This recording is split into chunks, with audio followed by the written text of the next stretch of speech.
Ever feel the pangs of love? A little love struck? Get a little excited? Get a little romantic? Want to fall deeply and scarily in love with somebody?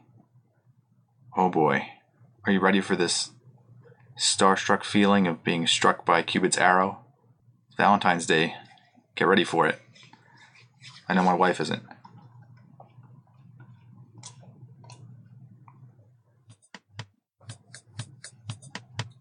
So I'm Dan. And I'm Nick, folks.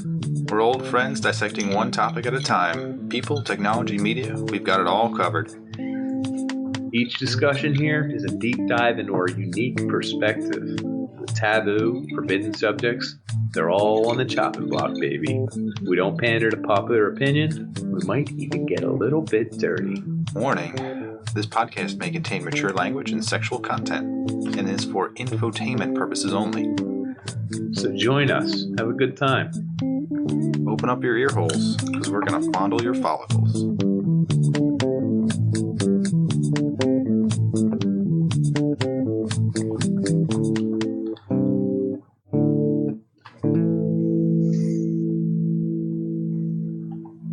Alrighty. Another Unpanders episode. Just another one, or? Oh. One of the best. Valentine's Day is coming up, folks. Yeah, I'm surprised we could get this one in there before it happened. Obligations of love. It's like commitment. It's like a holy day of obligation. You know, you have to go to church. Mm-hmm. We have to go to love church. So the chapel. Got to get married. I forget how the song goes. And I forget how it goes as well. So, real quick to get this out of the way, if we're getting shot with an arrow, it's by Cupid, right? Yeah. He's the short, chubby, fat angel, right? Mm-hmm. Yeah. Anything? That's it? Just who he is? I don't know where he comes from. That's probably a myth. You have factual evidence on this guy? I don't, but Sightings? I thought I had heard somewhere that back in Roman times, when Christianity was early on, that he was marrying people. This is St. Valentine.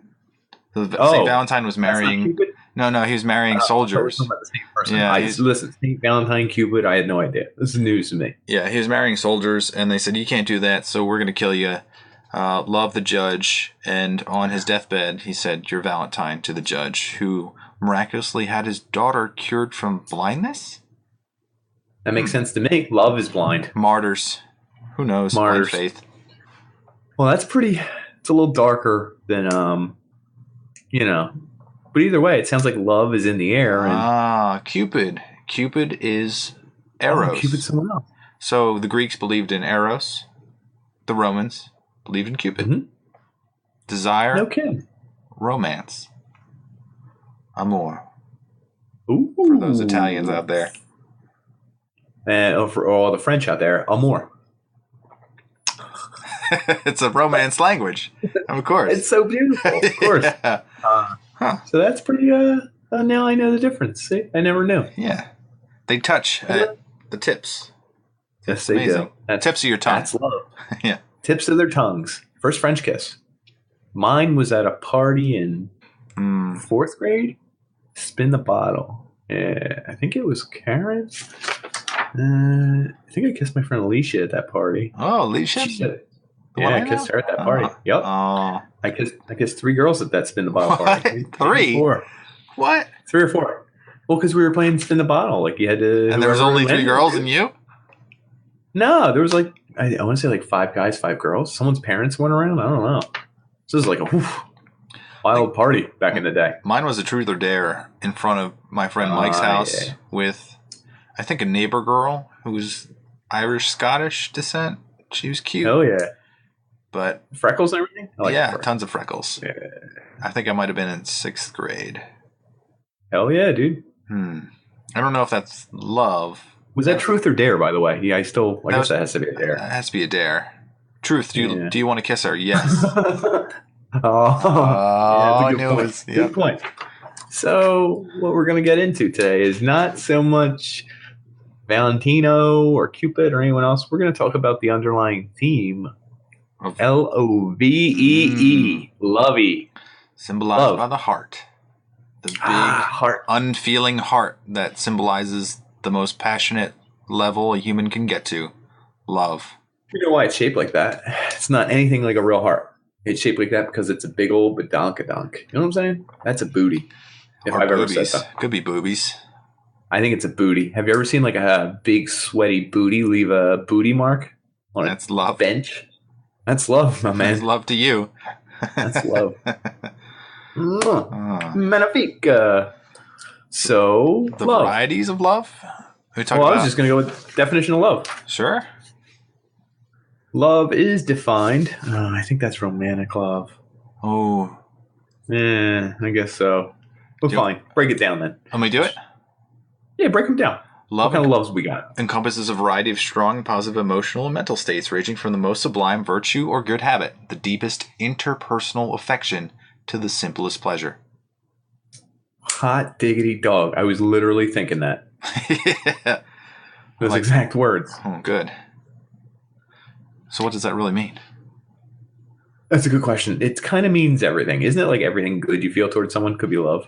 A little bit. Yeah, so they broke it down into 5 different categories. I think this was the Greeks. So there was a divine love, which was called... Divine/spiritual, my favorite one. Yeah. That's some God love. Yeah. I love Jesus. I'm in love with, to quote Charlie Kelly from Always Sunny in Philadelphia, I'm in love with a man. What's that? That's right, a man named God. I'm gay for God. That's a good line. The whole show is great. It is good. So that's also... But that's spiritual, divine love. Yeah. Your love for God and God's love for you, that's called agape in Greek. Okay, good. I thought you were getting pretty dark there. I have never heard love. that term. Yeah, they call it agape. Big ol' agape. Agape? It could be agape. I don't know. Who knows? I'm not sure. It sounds way fancier than gaping hole or Yeah, whatever. it does. Yeah. Well, Anyway, you were thinking it. What's next? Familial love or storge. Mi familia. Yeah. So that's unconditional love that comes from, well, most families, I guess. Mm-hmm. Depends on your family. most families. Yeah. Which I understand is if you have a son or a daughter or your brother, parent. your Yeah. Things that you're supposed to, you have a deep connection to them. Does it vary on that level? I know people can argue this. Like, your love for your cousin isn't the same as your love for your brother. Like, you know what I mean? That's true. There's an love attachment. For your child is like not the same as your love for your great aunt.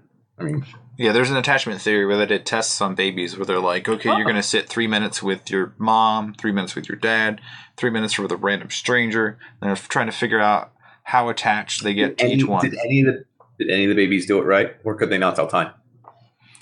They definitely could not tell time. Scientists did it for them. I understand. They said did they find a difference?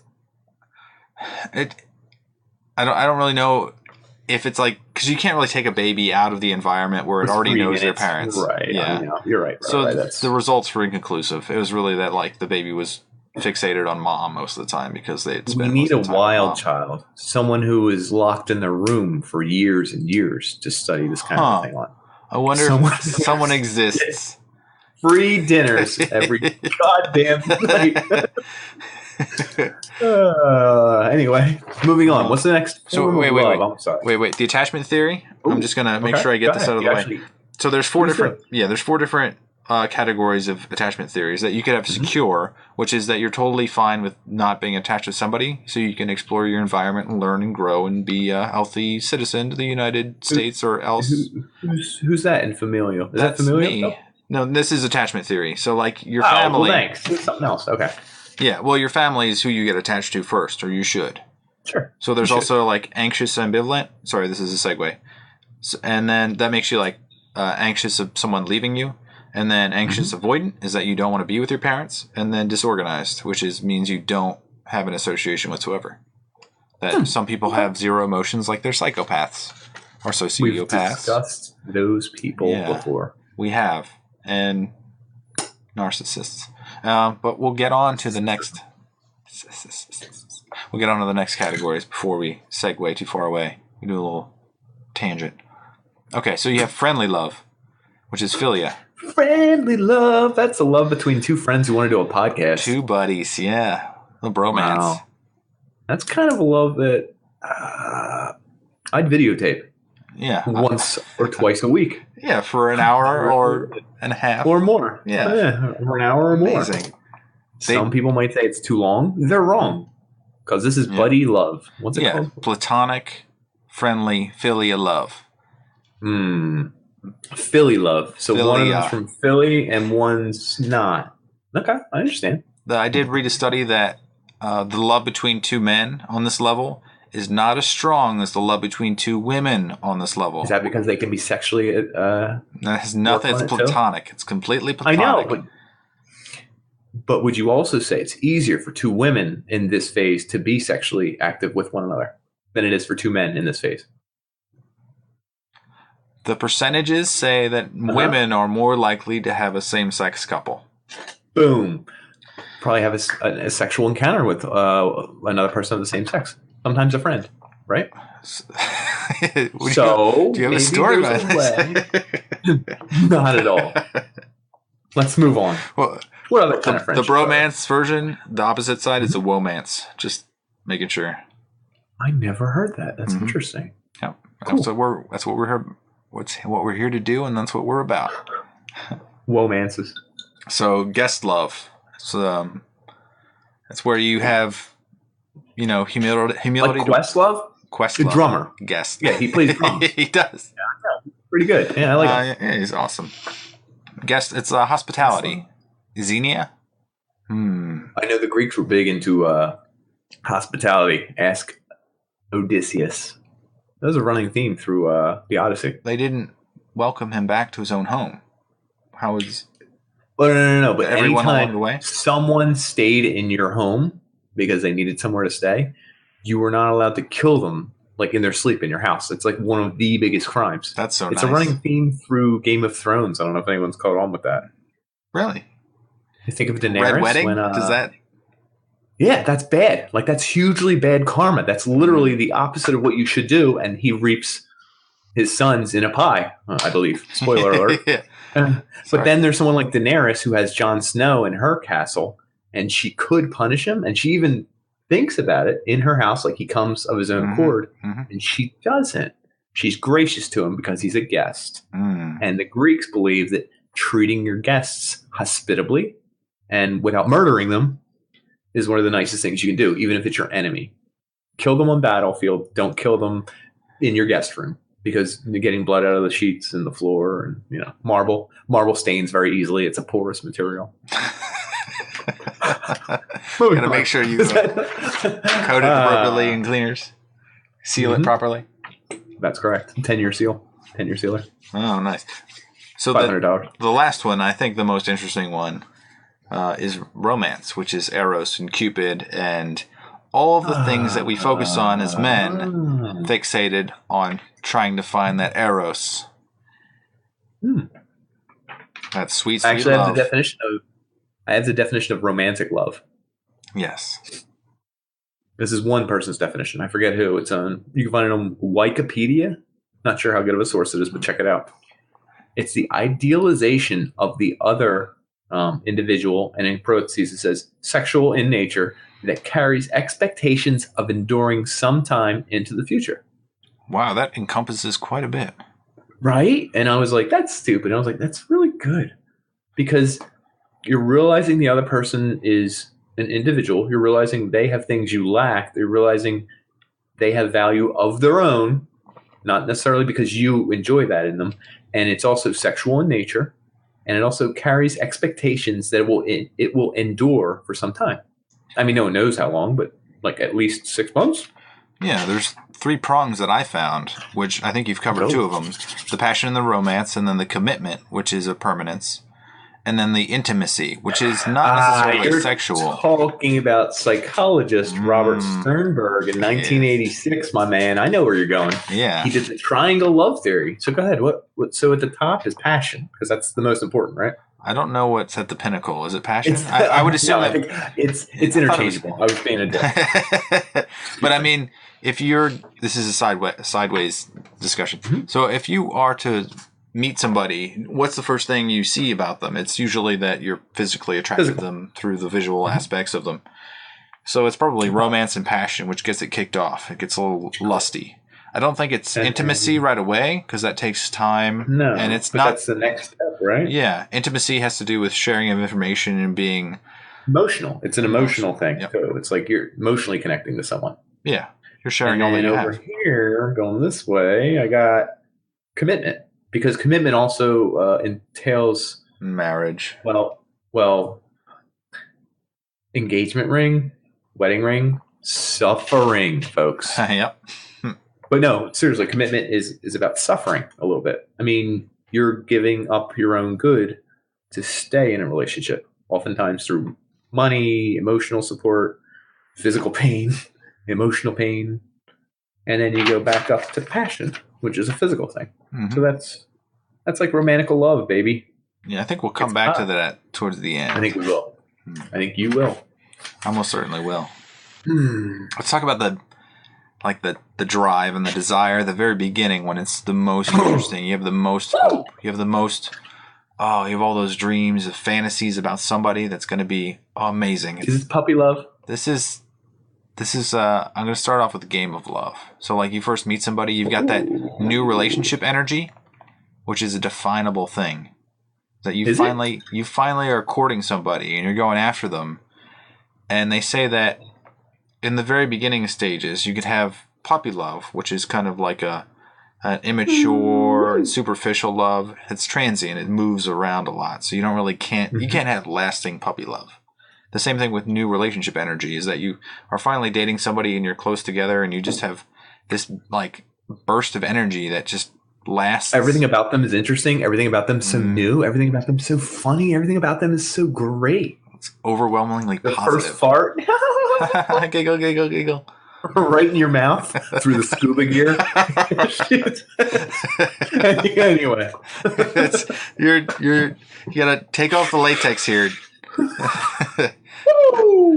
Oh, you're watching too many 50 Shades. And then so is that a thing in 50? It should have been. I don't know why they didn't cover it. Scuba mask. Into a snorkel. I would have loved to see my wife's reaction. She'd be like, "Do you think about this?" I'd be like, "No." That's disgusting. That's true love right there. That's true. Oh, lying when you know to lie. Infatuation. Oh yeah, my man. Oh, infatuation has this negative context. Is that you're too in love with somebody, that you're stuck on them, and you have no logical reason to really pursue them because they don't. Most of the time, I don't think if you're saying someone's infatuated with somebody, it's usually not receptive by the other person. Now, what if it is? Is it called something else? I think that's just called romance.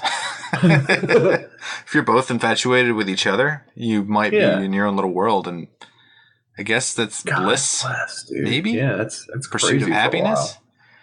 Those bastards. I think that happens to teenagers. Yeah, definitely. I mean, and they just get lost in each other's gravity. You know what I mean? And then when they fall out of orbit, they realize that they're 28 and they should have done something else with their lives. And man, all those kids, they really stack up. I was checking your age on my watch, but you're all right. I'm good. I'm covered. I'm making sure. You're good. You're covered. I made sure it was a reasonable age. Good age. Good age. So that infatuation is an obsessive portion. It's unrequited love when people don't actually... Ooh, unrequited love. I like that. Yeah. They don't respond. They're unrequited. Damn. I used requite later in the... I covered it. That's so good. So there was a term...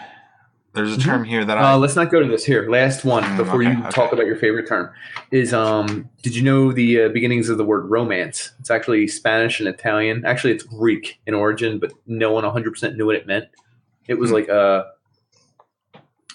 think it was eventually picked up by Spanish and Italian languages to mean, conversely, adventurous and passionate, which is interesting. It didn't actually mean love, like the way love is used. Not a physical romance love.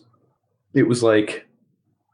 You said something was romantic, and it was adventurous or passionate, often used in tragedies because it was used in stories a lot, and it always resulted in a tragedy, which is interesting because all our best tragedies are love tragedies, right? Is there anything that's not a love tragedy? So this touches on the same thing about like courting and courtly love. Courtly love didn't exist before they started writing stories about knights going and saving princesses. The knights and chivalry. Yeah. I didn't think we were going to go here. We going here. Yeah, we're going here. So they started giving like presents and then rings and then all sorts of stuff that just doesn't make very much sense to me because it's all materialistic. But then people started buying into it, and then it becomes tradition. And now you're shelling out $4 or $5 on a ring you don't even want to spend money on. But that's how it goes. That's how it goes. That explains what we saw earlier, folks. Yeah. Cheap. What are you supposed to spend like 3 months of your salary on it? Holy crap. That's a lot. Who made that up? The people who make the salary. rings. Trust me, if it were my salary, it would be a little lower number, all right? I'm gonna take off of work for those 3 months and then I'll get you a good ring. I'm on unemployment, babe. Here's your ring. So you touched on something that I wanted to touch on, that's infatuation. It's very unreasoned passion. There's a crazy, it's like they call it your crush phase, I believe. Infatuation and crush came together a lot. The reason it's interesting to me is because teenagers do it a lot, right? It's like first love is your big crush. Mm-hmm. It's your infatuation. It's illogical. Sometimes it's reciprocated. Sometimes it isn't. Regardless, you end up spending time. Your payment towards the love is like time. Like you carve their name into a desk or a tree and write KD loves so-and-so and so-and-so loves so-and-so. You buy them weird, extravagant gifts. You spend time writing them poems, which don't make any sense, really. I mean, writing someone a poem, I don't know where that began. You buy them a ring or chocolates, or you save up money to give them things or follow them and write songs about them. It's not so much the item they're getting as the time you spent doing it. Mm-hmm. And why would you do it? No one friggin' knows. And that makes it more lovey-dovey in a way, doesn't it? Unless they don't want that. Like I know a mutual friend of ours showed up in the back of a sedan playing a guitar, and that woman was confused. But that's not the point of it. It's not.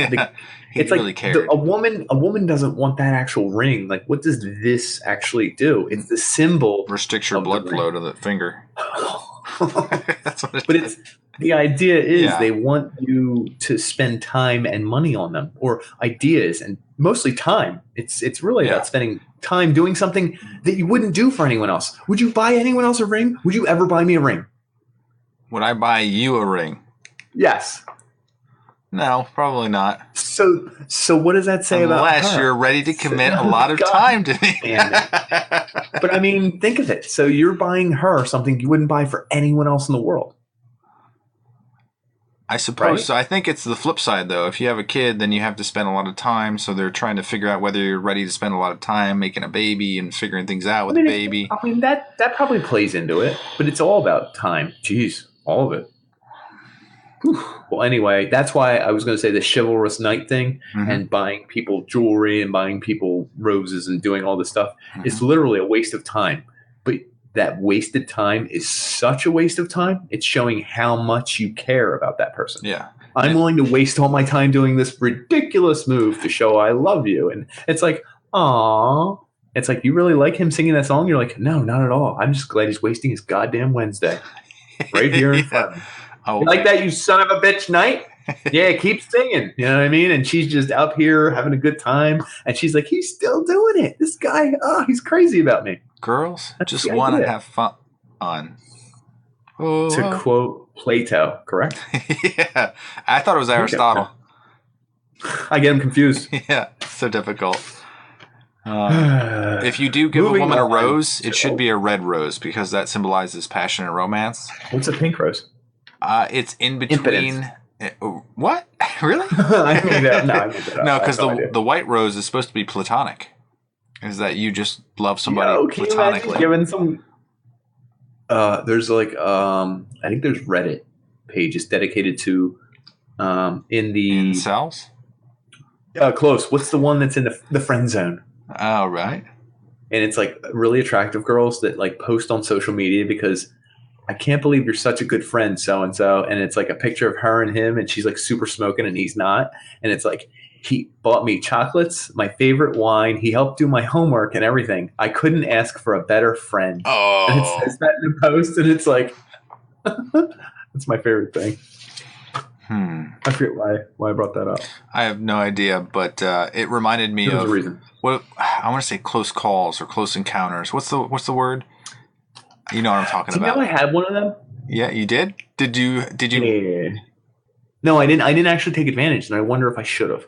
I was on the mountain in Colorado, okay? Snowboarding. Mm-hmm. And I'm going down, and I had to stop at one point because I was up on a huge mountain. I could see we're thousands of feet in the air. It was awesome, beautiful. And I stopped at a spot to A, catch my breath, and B, take a picture. And a girl who I didn't know also stopped to take a picture. My girlfriend who came on the trip with me was nowhere to be seen. She didn't go on me with that trip.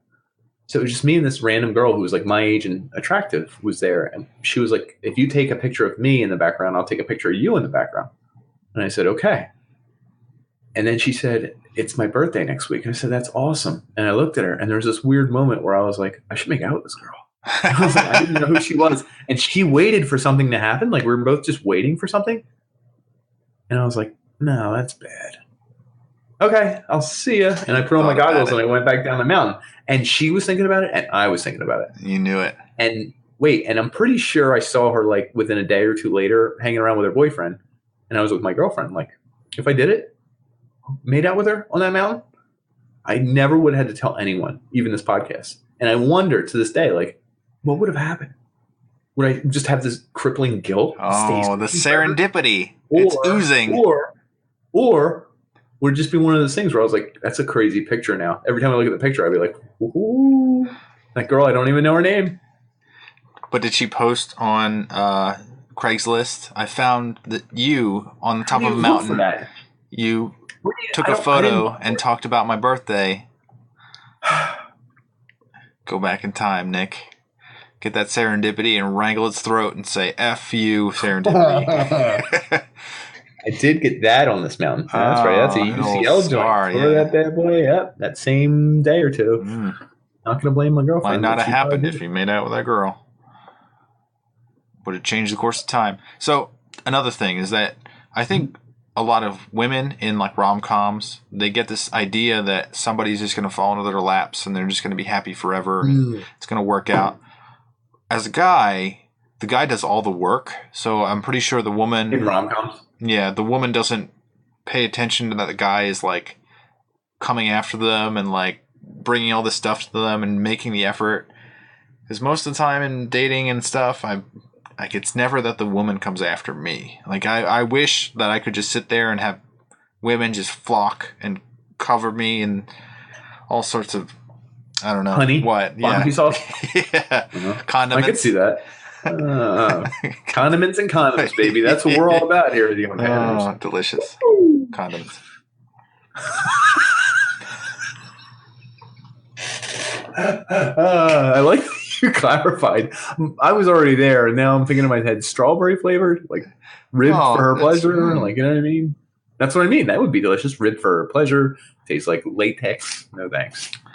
No, but I mean, serendipity makes sense for a woman, maybe. But for a man, it's like, you know, I did all the effort, I did all the work, and you gave me no credit, which sounds a lot like a relationship. Now, interestingly enough, would you say men do all the work and do all the first moves and all that in love because they also have all the power in society and the paycheck and all that? Yeah. And would you say that as women become more and more equal, maybe even become more powerful for all we know in 40 years? I don't know. Would the onus then be on them to court men? I think it would be. I really feel like they'll become more powerful than men. Memes.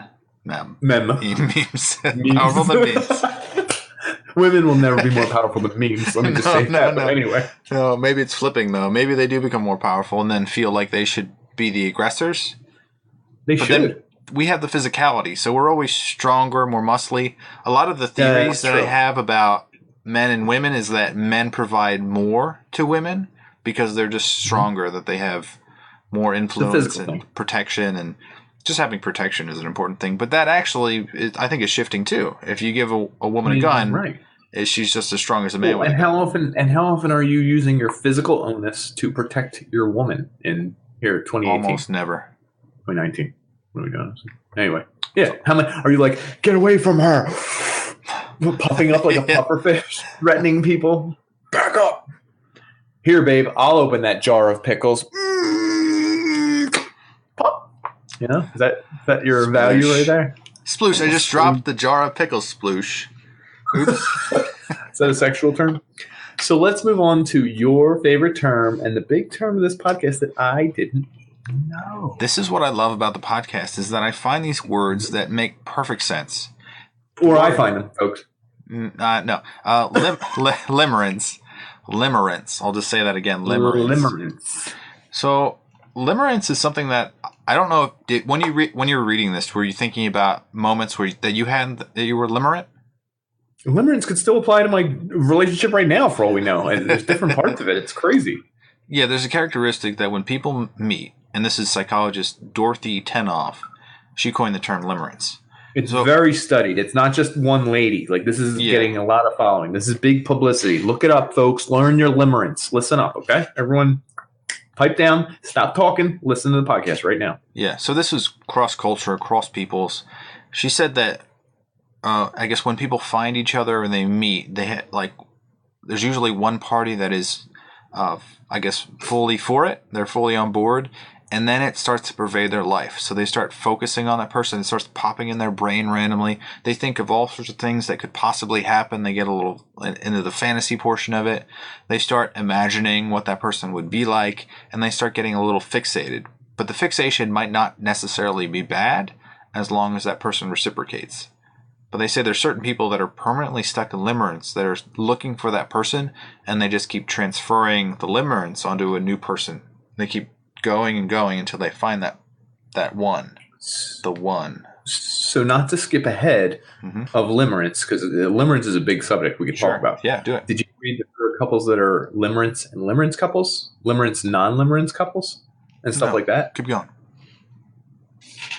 So if you distribute or exhibit signs of limerence, you're lovingly attached, lovingly affectionate. It's a cognitive condition. It's not an emotion. It's something that actually happens in your brain. It's similar to the effects of OCD. Like some of the same parts of the brain go off that OCD because exhibits. You're forced to think about that person even though you don't want to. It's like an addiction a little bit. Yeah. You have to clean it. You have to think about them. You have to talk about them. You have to do this. Low serotonin levels? I think it was related to like people who are overly limerent have low serotonin. Oh. Well, did you know you can become in a relationship with someone who is not equally limerent to you? There are couples that are limerent, where they're both infatuated a little bit. I'm using the word infatuated, but it's not quite infatuation. It's like obsession, but not obsession. I don't know if you have a cheat sheet on how limerence is different than infatuation, but it is, folks. It is. But anyway, couples that are limerent positive each tend to burn out. Really? They don't last as long. They don't last as long as a couple that's limerent and non-limerent. Because someone is amorous and someone is based in reality? I guess they're both not based in reality. Hold on. This, too. This might apply to someone in this podcast. I'm not going to name names. But one person's always limerent and hanging on. And then if months go by where the other partner is not really feeling it, it's not really showing signs of affection, is not really treating the other very well, and then they do for like a hot 2 days, the limerent individual becomes very excited again. Like, oh, we're back. It's going good again. Like, everything's great. And they're reignited and everything, and it kind of works out for a little while, and then the other partner goes back to reality, and the limerent one's hanging around here very long. And they're the one that remains fixated even through the bad portions. Yes.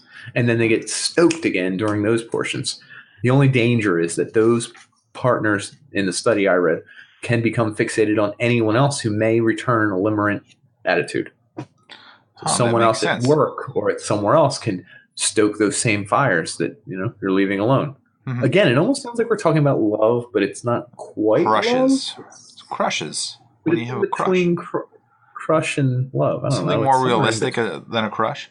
Yeah, Mhm. there are portions of like limerence where you look at somebody and you just see all the positives. That they have all this like all these great qualities. They're beautiful and they're intelligent. Fun. I love being around them. I just need to be around them. I need to Yeah. talk about them. You never see that they have half a thumb and they can't act. That sounds like someone from Jurassic Park 2. Oh. And someone else. Damn it, I wish I knew the other actor. Remember? He's from Friends. He's the one who's addicted to cocaine and could barely say his Oh, lines. and lost his Chandler. weight and everything? Yeah. Oh, Bing. Perry. No, that's his real name. Matthew Perry. Perry. Matthew Perry. Damn it. And the other one was Ben Affleck. Oh, sorry. Messed up his name Batman. again. Damn it. Thank you. Ben Affleck. Thank you. So limerence? No, I was reading through this limerence and I get this like maybe I like forgot his once real name. You were supposed to fill me in. I said Ben Affleck. Yeah, he was Batman for a second. I don't know which one. I know, but who? The thumb. Jurassic Park. Oh, that was Old Vince school Vaughn. smokes. Vince Vaughn. Vince Vaughn. Thank you. Dude, I literally forgot his name. Good. Yeah, good thing you caught me because I would have just speed bumped right over that 20, 30 miles an hour. Over that, folks. Yeah, 40 miles. What did you come out with limerence? Let's go into limerence a little bit. Is limerence allowed to be platonic? Yeah, I mean, in certain cases, you're forced to be platonic because they don't reciprocate. You can have a limerick relationship.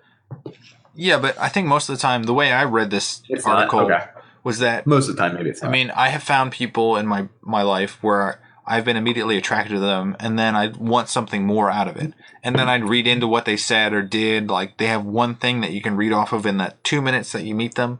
And you think about that, break it down like 800 different ways. I'm an overthinker and overanalyzer. So, like, I've heard for like a month, I start, like, it pops in my brain when I'm doing nothing at all. And I'm just like, I kind of wish this would work. Like, it makes me think that, like, maybe they're really into me. And then when they don't respond at all, I'm like, maybe they're thinking it. Maybe they're playing coy. Like, you think about all the possibilities that don't hurt you. Like, what's the best possibility here? And you try to go with that because you want it to work. The worst possibility here. Yeah. You definitely think of that too. The realistic side of me says this is the worst possible outcome, and this is the worst. Realistic is worst is like worse. Realistic is somewhere in between the two, I would imagine. Yeah, well, the worst possible outcome is that they see you in the worst light possible. Is that you're all those bad things. Yeah. You're a freak. How could you say hi to me? That's terrible. Oh God. No. He kept saying hi over and over again. He said, "Hello, I'm here to talk to the police in the area." Yeah. So what I did notice when I came across limerence is that a couple words kept popping up, which, interestingly enough, don't always pop up with all the other loves. Yeah. It was the greatest hope, despair, and joy. Yeah. Which you kind of just described all three, didn't you? I certainly did. There's hope, there's despair that the worst is possible, and then if anything is reciprocated, it's a great joy. There's a fear there that is essential to human life, I think, is that you're trying to find a mate, at least for a man, at almost all times. And if you don't find that mate, then essentially you've died. Your genes have died, which is the worst possible outcome in terms of time. I don't disagree with that. This sounds like an extinction episode conversation, but weird. Yeah, it's coming up. So here we're getting into love. Is it weird that courtship is the way it is? I didn't go into it big, but think about it. Courtship has become important to society since I think they've had like wedding ceremonies as long as the Greeks and Romans. So before that even. Let's focus on. Good. So like courting somebody, say you were in a society that chose your mate for you, that it was compulsory that you just get married to whoever they decided. Do you know how I read an article that we might want to bring up that I didn't tell you about? Hit it. Sounds great. Okay. This is going to tie into right what you're talking about.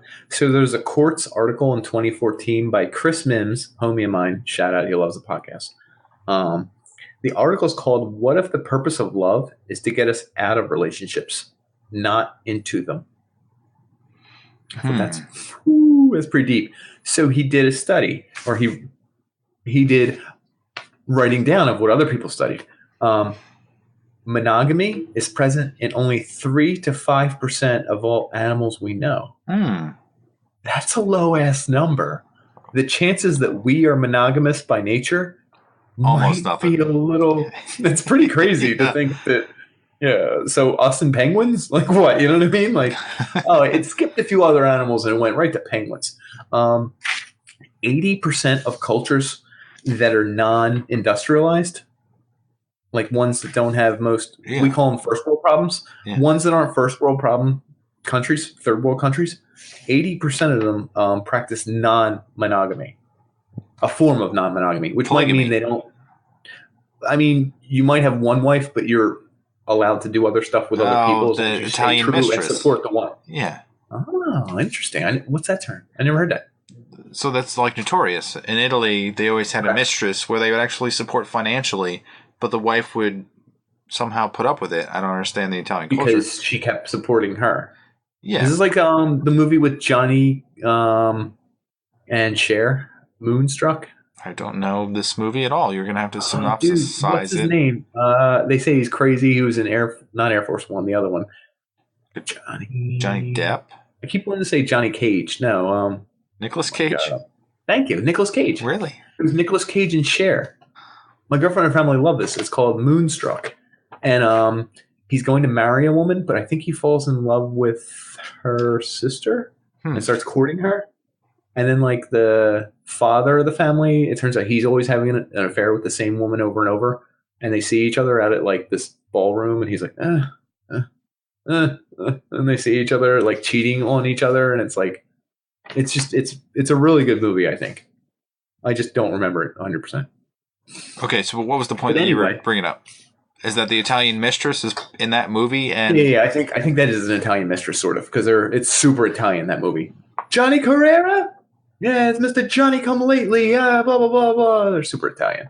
Yeah. I think also it probably has to do with the way the culture survives, because, like, maybe this is an assumption here that, like, after World War II, the Italians were probably deprived of men. If there's more women than men, then it's like you're supporting another woman who probably can't find a mate, so it's understandable that you would spread your wealth and love around. So there's a phrase that comes up a lot in birds, actually. It's called socially monogamous.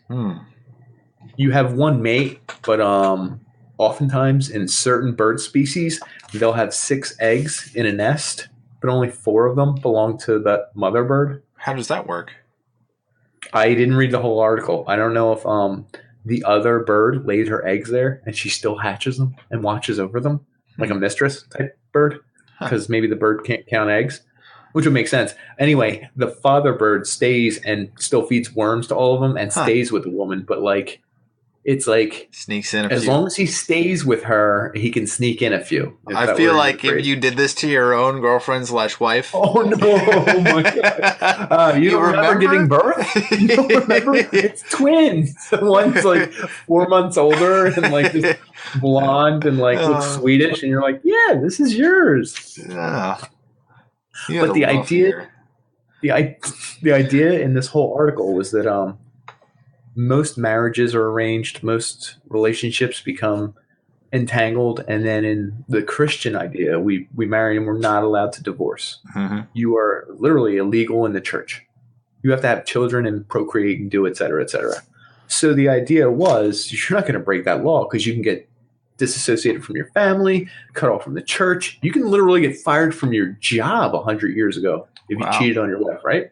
I mean, think about it, right? Maybe, yeah. You could. Depends on the job. Anyway, so the idea is maybe the only way you leave a relationship is this feeling of love. How crazy is that? The only way you would cheat on your wife is love. As if you found love elsewhere. That's what you're saying. Yeah. Yes, love. That's what I said. So can love exist? So there's, like, polyamorous relationships where love exists in different shades, in different facets. And people. Now, hold on. We're talking about androgynous love, hetero love, homosexual love, bisexual love, pansexual love, asexual love, aromantic love, demi-romantic, and demisexual love, gynosexual, polysexual, scoliosexual, or sapiosexual. Oh, yeah. Which one? Were we talking about? Polyamorous. Polyamorous, where you love more than one person. Or polygamy, where you're mating with more than one person. So if you're in a relationship like that, and you're spreading love around, I guess the question to you is, could you put up with being, like, if you're a Mormon and you had, like, 4 wives, what is the advantage to having that many wives, and could you survive? It's probably 4 times worse. Nope. Yeah. No, I could. Yeah. Unless you were having, that's literally, hold on. I will say this. Having that many wives is the opposite of having that many sexual partners. Like, if you had one wife and you were cheating on her with 3 mistresses, I get it. You're sexually doing your thing. You're deviant. You're into this. You have to constantly be doing your sexual thing. If you have 4 wives, you are the reverse of having mistresses. Yeah. Exactly. You're almost asking for more chores. How many honey-do-lists does that homie have? Oh, my goodness. How many times has she told him not to put the milk there, but it was the other one? That was the one who told him not to leave his boots in the foyer. And the other one was the one who was always saying, I told you can't come in after 8 and close that door. It'll wake up Jimmy. And you're like, I forgot this is my 4th family I'm on. I mean, it's tough. I'm sorry. I thought you were 2. Family 2. This brings it back to, like, if you bring a new wife into the fold, then you have that new relationship energy. So you have more energy focused on this new person. The new one. And then all of the other wives get jealous that you have to balance it out and then figure out how to massage that love back into their relationship. Spend all this money back onto theirs? It's money, usually money. Time. Because you can't put time or money, one or the other. Mm-hmm. Usually not both. You could spend money on one, time on another, and then what else? Whatever commodities do you have? Just big wiener? Yeah, body parts. Just give her your kidney. So here's an interesting thing I came up with. I didn't find this anywhere, but when we were talking about love versus infatuation versus limerence and all that, all these things where you stars in your eyes, hearts in your eyes, and you can't wait to be around someone, that doesn't end up happening when you're with someone full time. And you experience trials and tribulations with them. Wednesday nights eating tacos and just sitting around doing nothing. Fridays when their cousin died and, like, you don't know how to feel that sad because you don't really know their cousin, but you know they're going through a lot. So you have to pretend to be sadder than you really are, but you don't want to overdo it. You have to be there for them. Yes. And I get that, but, like, you don't know how sad you should be. And if you're like, are you going to eat the last taco? Like, how do you ask that? There's a lot that goes on in relationships that take course. They go on for days and hours, and you spend every waking hour with someone. It's different. It's when when you fart in front of them and they don't care. There's a disgusting comfort. Shut up. You're disgusting. Yeah. They fart back. Yeah. There's a comfort there, though, that you spend so much time together that nothing could really bother you, but it kind of does, but you don't say it. Sure.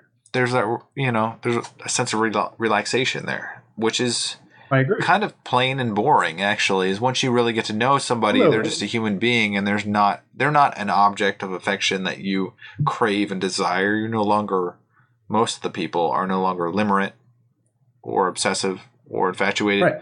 I would like to see those someone things don't last, right? Yeah. Can you be infatuated with the person you married for 10 years? 9 years? Yeah. 12 years? No, I don't think so. I don't know how that would work. You're not like, you hate them.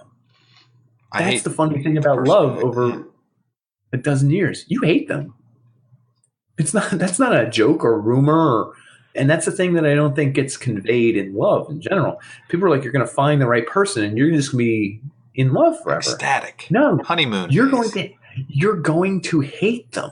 I'm not exaggerating the word. I mean, like, the way they do X, Y, and Z, they clip their fingernails during a podcast, they throw them all over the place, and you're like, I want to wring their goddamn neck. And then you see this, and you're like, they left the sinks and the dishes with napkins again? Why do you put any paper towel or napkin in the sink? There's a trash can over here. You did it with the food on the plate, but you won't do it with the napkin, and now it's wet. So I get a soggy napkin in the sink, and you do this 4 times a week. And I tell you every time, and I'm the one who has to take the napkin out, not you. And even when you do it, I want to know why you're doing it. You know what I mean? And you hate that person. But at the end of the day, hating them for that moment right there isn't worth leaving them for your whole life. Like, cutting them out of your life. You're tabulating all the positives and negatives, and they are too, and they're trying to make sure they meet somewhere in the middle that's a balance. But you don't really know how much work the other person's putting into certain positives and certain negatives, and you can't know, I guess, right? You can never know. So when you get married and it's a relationship and you have kids, there's a whole weird balancing act of you sacrificing yourself. That's a whole other addition. We didn't even talk about that. But that's true love, isn't it? Everything for the kid. It is. And what I was going to say is what I didn't come across, what I didn't read anywhere, but I thought of for my definition of love. Love's when you take another person and incorporate their whole life to be part of your life. I know that sounds like something people say, but it's like saying someone else is my right arm and my right leg. I never would look at my right arm, my left leg, and be like, that's the sexiest thing I ever seen. Give me your little right leg and right arm. But where would I be without them? Like, I can't imagine not having them be a part of my life. I've literally incorporated them into my being. They're a part of me. And if I were to lose that part of me, that's literally a losing part of me. I don't know. That's even more than being altruistic or selfless. Like, you're incorporating them into you. Both. Yeah. I mean, it's altruistic and it's selfish. I mean, that's you. You've connected to someone else so deeply and infused your lives together so much that you never you could hate them. I hate my right arm when it can't, do whatever I needed to do as furiously as I needed to do it. You know what I mean? I hate it. I'm so mad at it. But ultimately, I can hate it all I want. I would never live a day without it. I wouldn't want to go without my right arm, hand. Yeah, I will say that I married my wife because she was the best woman I ever met and still is. And at that time, there's like the options that were available to me made complete sense, and they still do. So it's like, I guess regret for other people is maybe when they don't make that right choice, or they decide, no, I'm going to see what else is out there, and then they can never come back to the person that they desired and they were infatuated with. So maybe there's a whole element to like not living a life, I guess, all the options in life people get caught up in, all the other options of love, the possibilities, people get stuck on that sort of thing. I wrote down my relationship pieces, right? Oh, yeah? My timeline of love. When I was 4 or 5, I don't remember which, my mom would set me up on play dates with Tara. Oh, Tara. Forget her last name, but she was a bitch. Her mom was a bitch. I don't know how I know that, but looking back at 5, I have vague memories, but her mom was a total bitch. Tara. And then, like, first grade rolled around, like, I had Karen, and the only reason I was ever paired up with her is because me and her were the 2 tallest kids in first grade. Oh, man. She was the tallest girl. I was the tallest boy. I was a tall boy. And we would line up together for our sacraments, whatever the hell it was, and pair off. And our moms thought it was so cool, and they got talking, and they made us fall in love, but not really. They were just like, it was arranged marriage. Yeah. And then I remember some of the girls were attractive in grade school, like Sharon Nicole, Jenna. Yeah, I know who you're talking about. So let's talk about, wait. When was this? Oh, like, go ahead. This is like, what, 7th grade? You actually are physically attracted? 7th grade, 6th grade. Oh, totally. There was a Caitlin in my class that was, it was the first girl that got boobs. And then naturally, so this is part of attachment theory, is that a man was that or a woman. Yeah. Was that everyone kind of fell for her a little bit? I think so, yeah, because, I mean, she got a full set of boobs. Bracco. And then everyone was like, well, these are familiar. I've seen these before. Can I want to be near those things because they look fantastic. And that's careful. You're talking about a 12-year-old dude. Be careful. You're going to jail as a 12-year-old. Yeah. Oh, but still, no, I thought you meant yesterday. Yeah, but not as a 33-year-old man. But still, even to this day, boobs are fantastic. I love boobs. Who doesn't love boobs as a man? Boobs I'm like as a lukewarm man, on- not boobs on a man. I'm like lukewarm on boobs. I love boobs, but I'm not. As long as they have them. I mean, can you imagine like inverted boobs or something? I'd be like, what's going on here? Keep going. I can't. No, Anyway, I don't know where you're going with inverted boobs. I But can't anyway. share that story. All right, that's fair. So, like, my first serious girlfriend came like in like ninth-ish grade. I dated her for like over a year. Lost my V card. Oh yeah, yeah. And then I went to an all-boys high school, so of course I hung on to her. Did you go to an all-boys school? All-boys high I school? most certainly did, because we went to the same high school. What about the spark? So, like, the first relationship I had was probably sophomore year, and there was no spark there, but the intellectual side was there. Wait, so you guys had an intellectual relationship in what grade? Like 8th grade? Sophomore year, yeah. So that was like 10th so year. like 10th grade. 10th grade. That's still weird. Like, I can't imagine being intellectually involved with women. So. Yeah, no, I agree with you, but she's kind of special. That's cool. I have nothing wrong with that. I think it's cool. I was not there. But it also ended. So, like, I guess when love ends, like, what are the reasons that you end it? I literally told the girl that I had no spark for her. Do you think that's a fair? I feel like falling out of love but it's like can be weird as to painful. say it in 10th grade. It is definitely, I guess, I'm me. That's how it goes. Fair. I like that. So then after her, I did the high school thing. I actually didn't really get involved with girls because I went to an all-boys high school. I was busy being a jerk-off. Yeah. Making jokes, being a funny guy, learning how to play bass guitar and, like, listen to music. Do you ever regret doing the all guys thing? Because, I mean, in certain ways, I realized that my life would have been different. It would have been probably more average and more normal. But I don't know if that would have been better. Well, I look at it this way. I could have met all these different people, had different relationships, different experiences, but I wouldn't be where I am today. So I don't know that it would have been better or worse. I don't know. You could have gotten sidetracked and been something else that was less, I don't know how to say it. I was going to say been in the car after we won state championship with a girl and honking the horn, and then we go through the intersection and we get hit. And then my only black friend from the team, he was there in the hospital, and I said, win for the Titans. And then he went and he won, and I had a big injury. I couldn't even play if I'm trying to remember it. Oh, that's Remember the Titans. God damn, I thought it could have happened to me. But anyway. Vicarious living. Yeah, like in the 70s? Yeah, I think so. No, it wasn't me. You're right. It was someone else. But no, you're right. I have no clue where I'd be or what would happen. How personal are you going to get? You stopped right when you got to the high school. Yeah, I was going to get to the next stage. There's a bunch of girls. No, well, so we worked at Freddie Hill, and I had tons of crushes on tons of the girls there. Oh yeah, did you ever act on them? You feel like you were a little limerick? Well, not limerick, limerence? Have a little limerence toward them? So hold on, check this. So my neighbor, who was a friend of mine, lives like a few doors away. She's a cute girl. I still remember, like, I felt like she had a crush on me and, like, whatever. I think she was going away to college. And I was going to try and make out with her in the garage when I was leaving because I would go hang out with her and then go back home. How awkward is, like, high school love? Oh, it's so weird, dude. So strange. Do you know what I did? Hold on. I did the coolest thing. So I said goodbye. I was going away to college, or she was. It was like the last night we were hanging out, and, like, we were just friends. We didn't do anything.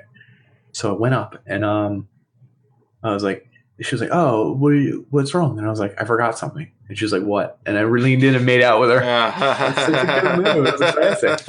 And I was like, I told all my friends. That was real cool. But ended up getting into a relationship and dated her for like 6 years.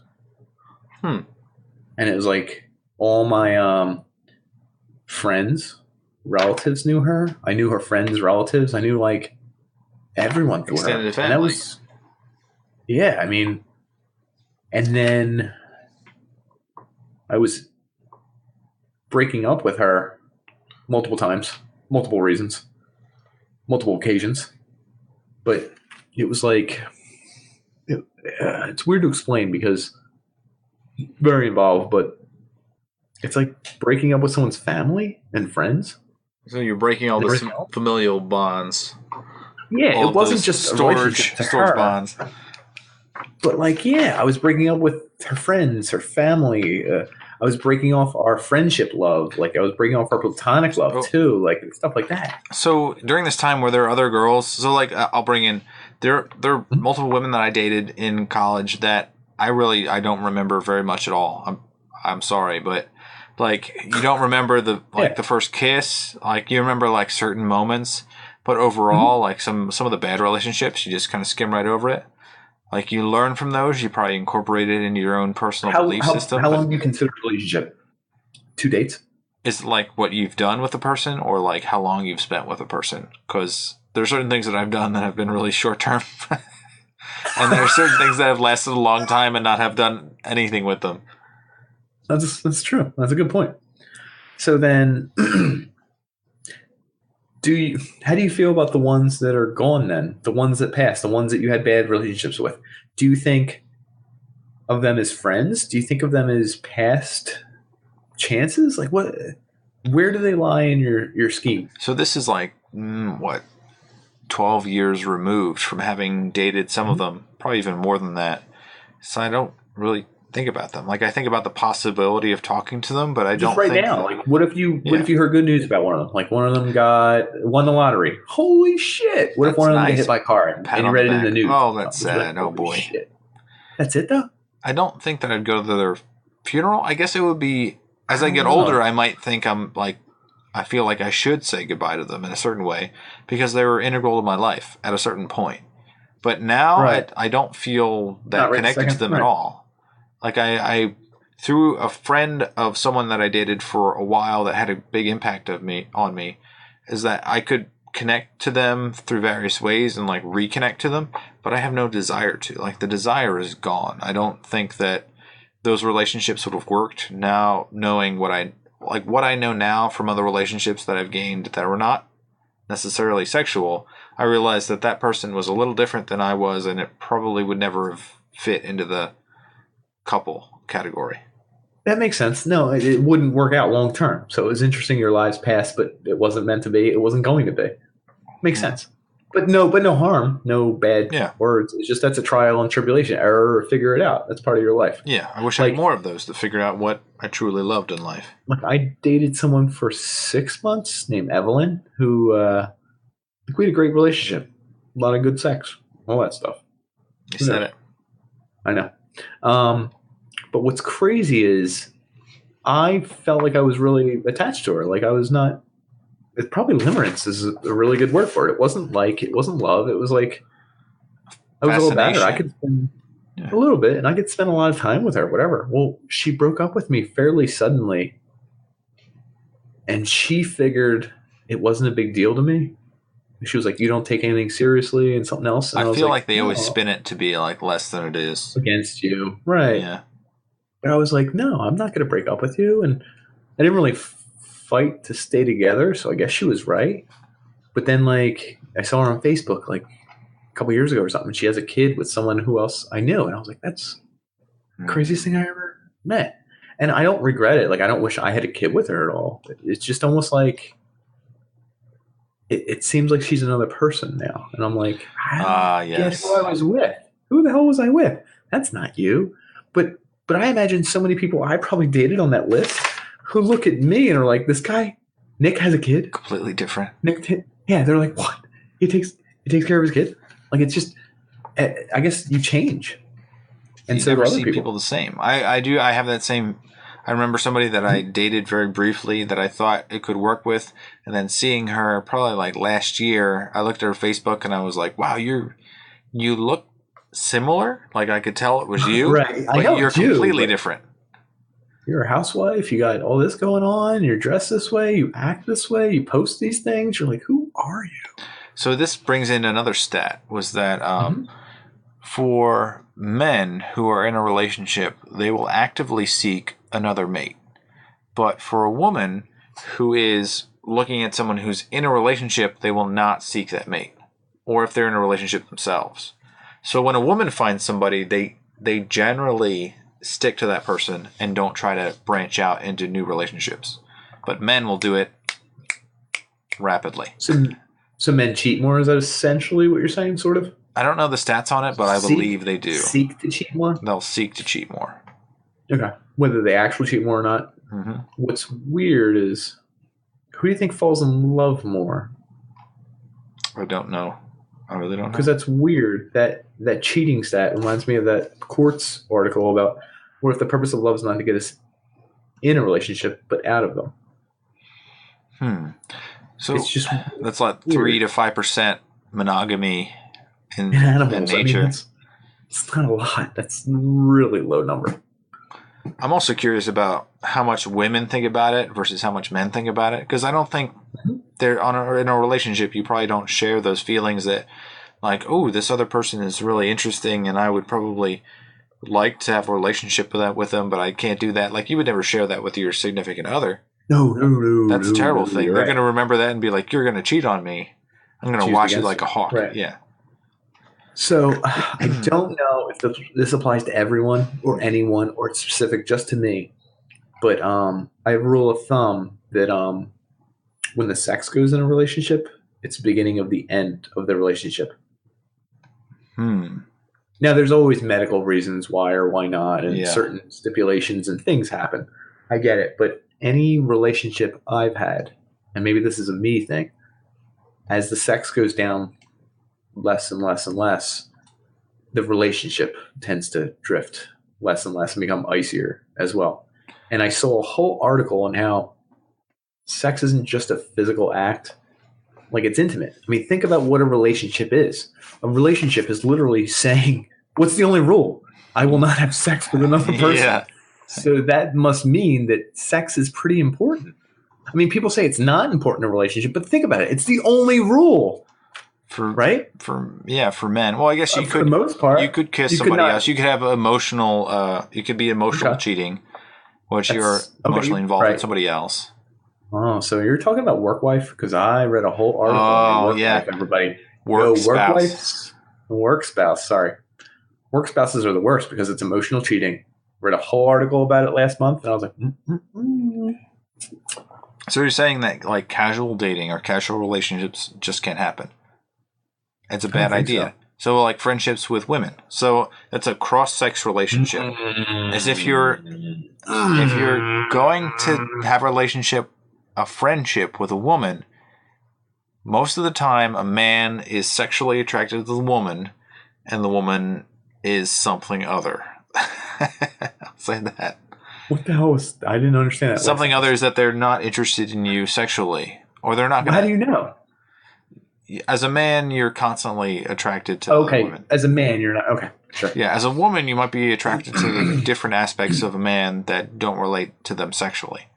And they'll keep you as a friend because you're funny, or you help them in some way, or you're intelligent, or you have connections, or you're rich, or any number of things. I'll take funny. Thanks. I'll take funny. Thanks, though. Thanks, folks. Yeah. Real quick, I want to do a break in the podcast because we're almost done here and talk about... Wait. I want to talk about one thing. I wasn't going to finish it. I was just going to say a break. Yeah, but this is like right in the... This is right... Oh, good. Go ahead. Please. So like work wives and work husbands, they call it like the glass partition. Have you ever heard of this term?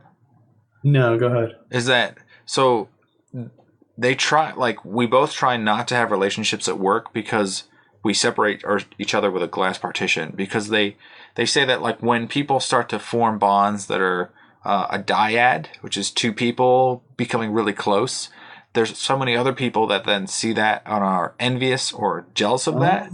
It starts to degrade the quality of the people that are in the dyad, the close, tight relationship. Yeah, that relationship is negatively focused on their career. So most people in those relationships figure out that they don't want to be solely engaged with one person like a work spouse or work wife because it then will ruin their future career. It could. It doesn't ever end up being good, I guess. Yeah. The other thing is you share intimate details about your life with your real spouse usually. Yeah. And paint them in a negative light almost constantly. Not every time, but you divulge secrets that you literally would probably only tell your spouse. Sometimes even secrets you wouldn't tell them. I read statistics about people who have engaged in extramarital whatevers, physical contact. Whatevers.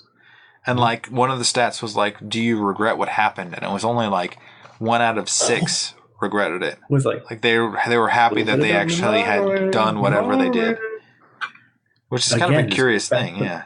Well, it goes back to love drying up. Usually starting with, for me, sexuality, but also going to intimacy, and also, I guess, if commitment still exists, but passion and intimacy are gone, you're riding the triangles, very leaning on one wheel. Yeah. As an aside, everyone who's watching the podcast, we greatly subscribe to a product you all at home should check out. It's called Quickie Cuffs, folks. Silicone handcuffs. You slip them on your little hands there. Boy. Whoa, getting restrained there. Whoa, what's going on here? Anything could happen, folks. Look at me. I can get out. Wait, honey. Yo, kids are coming. Oh, shit. Take it off. 10 seconds, put it back in your pocket. Daddy. Boom. This is great because you can also, fits right in here, put it in a little purse. Boom. Look at that. Takes up no room at all. Little quick action. You can also bring them on an airplane. They got no metal parts. Not going to set off the airport security and have everyone come and looking at your bag. And you got handcuffs. I didn't even know they were handcuffs. They look like they're plastic bottle holders or something. They're made of silicone. It's not going to affect your skin. It's beautiful stuff. They're called Quickie Cuffs, folks. We're going to put a link on the bottom. All our proceeds are hopefully going to go to us. If they don't buy them. But these are for the spur of the moment things. A little something. We'll bring a little sexuality back in your relationship. A little spark. Maybe buy them on cheap. You would think they were like $60, right? Yeah. Wrong. They're like $13. Wow. You buy them, I guarantee you can get $13 of fun out of that. Boom! Give it a shot, folks. Quickie Cups today. Or Quickie? Quickie. With an E or a Y? Although they may have someone in the relationship quaking by the end. Oh, that's what I was thinking about. Just thinking about them right now. Anyway, sex in a relationship is important because think of it, as we mentioned earlier, it's the only thing your partner and you have agreed you're both mutual. You're the only person you're doing it with. Yeah. So you can't get that from anyone else. And if you're feeling too embarrassed or like it's weird to ask for it, like you get into a weird self-loathing thing and then a loathing them thing. And then your sexual repression, energy release, like who are you going to for that? Some weird pornography in a dark corridor is what you're doing. So we'll bring it back to Valentine's Day. There's like almost like a foreplay aspect to it that you put the time and effort and you're slowly building up to a romantic evening. You've spent money. You've shown them that you're completely interested and focused. There's, I guess, a love aspect that you eventually get physical with them and then you do the nasty. What is, like, I guess that's good that we have a day that is supposed to be for us, like as us as in like couple and couple. But is it female centric or is it man centric? It's female centric. Do you know why? I've celebrated probably 10 Valentine's Days. You never got flowers. With a steady girlfriend, everything, whatever. Mm-hmm. Do we get a video game? I've probably had sex on less than 2 of them. Wow, that's terrible odds. You know what those odds are? Let's throw it into a blender, call it the canary, and see if it survives. Okay? That's terrible. That's what I'm saying. It's literally my worst holiday. You should. And I spend more money on it. Yeah. I should stop spending money on it and stop trying. Anyway, I don't know. I think it's all of the stuff that becomes more media centric and all focused on you buying stuff. It's the man who ends up buying stuff. I can't wait till it flips and the women have to buy me video games and tell me I'm fantastic, rub my feet, scratch my back. Hold on. What if she learns how to play your game without you knowing, and she's secretly playing really well and trying to get all those extra achievements for doing mundane things? Yeah. She's like, I got 100,000 hit points on so-and-so. And it's like, how'd you do that? She's like, I just hit the practice dummy for 4 hours straight. And you're like, thanks, babe. Huh. And you look at your little achievement trophy. You're like, 100% of that game. Nice. Ba-ding. Oh, would you give it to her? You mean sexually? Yeah. Can I see the trophy first? Can we log on? Check those pixels. Ooh, yeah. I can dream of the day. Dream of the day. Well, let's wrap up here. That's it. Good job, Ghost. Oh, here we go. Last one. So wait. There's go ahead. So I mentioned the attachment theory in babies. There's one in adults as well, where people who are fully grown adults are secure in their own relationships that they had previously. There's other ones that are anxious and preoccupied, which is needy. I've had needy girlfriends. Dismissive and avoidant, which means they want to be separated and isolated. I've had those where you can't connect to them at all. So if you're out there, this is the spin. If you're out there and it's Valentine's Day and you're alone and you haven't met the right person, maybe you're dismissive avoidant. Wow. Or way to break it down for them. Maybe you just haven't found the right person. Maybe you haven't found the right personality that meshes with you. Or you could have found somebody that was fearful and avoidant and they're just unworthy of your own love. They can't focus on relationships, so don't get fixated on it. Let that thing go because that person is a terrible piece of shit. A turd. Yeah, they're floating in the bowl. You just need to flush that thing down. Just let it right through. Right through your life and down the gutter. Valentine's Day, brought to you by Dan. It's a great Valentine's Day message, Dan. Thank you for bringing that. You're welcome. Well, we talked about limerence. We talked about infatuation. We talked about romantic love. We talked about family, other loves. Divine, friendly love, guest love, romance. Agape. What's it called when you're into the incest or whatever? Familial romantic love? I don't think you can combine them. Some people do. Some people do. I guess they read the article wrong. That's their big problem. Yeah. So of the Greek words, we got agape, storge, philia, xenia, and eros, or cupid if you're Roman. If you decide that you like cupid more than eros. Eroticism comes from eros. So and not many word origins have cupid in them. Cupanius. I don't know that there are many words that. Pretty sure I didn't come across any words. I think that was made up. No. Unconditional love. That's probably the best, but. It's the one I reserve for kids, I guess. I don't know. Yeah, kids, moms. Having kids. Parents. Covered in shit, covered in crap. Dealing with a kid who doesn't care what you did. You bought food, he's going to throw the food out, even though you spent 20 minutes making the food. And you're like, I could kill you with this right here. Yeah, he laughs and then pees. I'm not going to. In the crevice of the sofa that you never thought possible.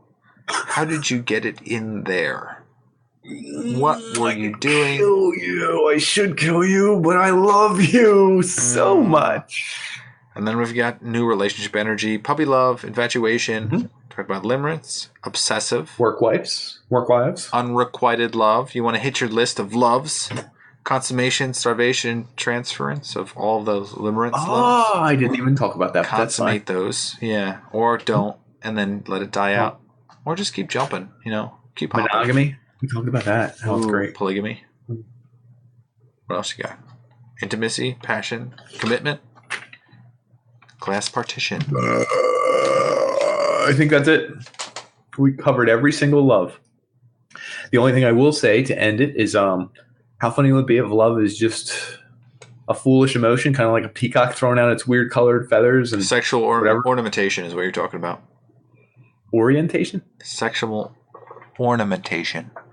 No. I'm saying, what if love is just a silly chemical in your brain that has nothing to do with reality, and it's just keeping you pumping your DNA into someone else so that they can pass on some DNA, and it really doesn't have any bearing on anything. It's a total coincidence, and it's just a factor of society. How great would that be? So there is a point that I wanted to make that I completely forgot about until you mentioned it, is that love doesn't make any sense, and love drives people crazy.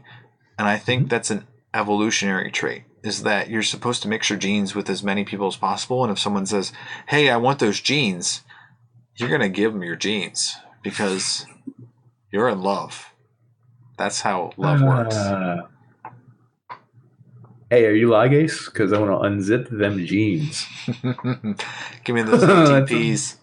Oh, baby, that's a bio joke. And for everyone else, I'm bi. He's O. I'm double O. 07. Double O. Well, folks, it's Valentine's Day. Be careful out there. Are the pink ones for the women? Sure. Or for the women who are putting something on to give it to the men. Fantastic. Careful out there, folks, no matter who's wearing what, who's giving it to who's who and who's putting what and who. Just make sure you have protection, folks. It's from the UnPanners. You don't want something that's going to stick around for a dozen years and nag you every time that the drain gets full. Swaddle your puppy so you don't have to swaddle that puppy when it comes out. Folks, friggin' like you. Like you. A lot. A lot. We love you. Check, check, check.